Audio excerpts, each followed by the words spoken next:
Terdakwa kasus korupsi penyerobotan lahan Surya Darmadi, kasus korupsi proyek BTS di Kementerian Komunikasi dan Wamenkumham Edi Heria sebagai tersangka korupsi.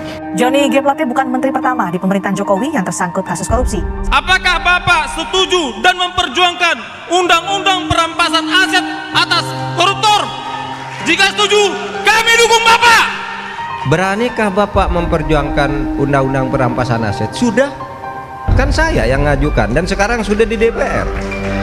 Nah, saudara, saya ingin mengusulkan begini, sulit memberantas korupsi itu. Tolong melalui Pak Bambang Pacul, Pak, tolong Pak, undang-undang perampasan aset tolong didukung, Pak. Biar kami bisa ngambil begini-begini nih, Pak. Tolong juga pembatasan belanja uang kartal didukung, Pak. Karena orang korupsi itu, Pak, menurunkan uang dari bank 500 miliar dibawa ke Singapura, ditukar dengan uang dolar, lalu dia bilang ini menang judi karena di Singapura judi sah, lalu dibawa ke Indonesia sah. Padahal itu uang negara, Pak. Itu pencucian uang, Pak. Nah sekarang mari kita batasi dalam belanja. 100 juta Anda keluarkan dari bank mana, kirim ke bank mana. Jangan dari orang bawa koper tuh, yang satu kopernya berisi kertas, yang satu berisi uang, ditukar di atas pesawat. Itu yang banyak terjadi.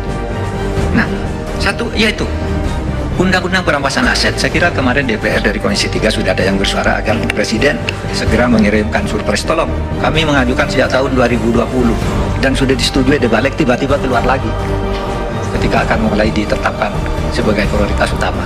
Padahal di sini sudah disetujui oleh DPR yang dulu. Pemerintah lalu memperbaiki yang dulu oleh pemerintah dengan disepakati. Kami mohon disetujui, kami akan lebih mudah. Itu seperti ngambil itu, Pak. Itu pencucian uang juga. Dana BLBI. Dana BLBI itu 111 triliun, Pak. Nggak bisa diambil. Lalu kami minta impres, Pak. Buat impres kepada saya ambil. Nggak hanya berhenti berdebat. Saya ambil dulu, nanti ke pengadilan, kalah nggak apa-apa. Dapat sekarang ini 29,9 triliun. Ada yang kalah di pengadilan 2 tapi tidak menggugurkan hutang, tapi ya karena pencucian uang. Barangnya dijaminkan ke pemerintah dengan surat tanda tangan di atas meterai, tapi sertifikatnya tidak diserahkan, lalu dijual. Ketika mau diambil, ketika kami sita, ternyata sertifikatnya sudah dimiliki oleh anaknya.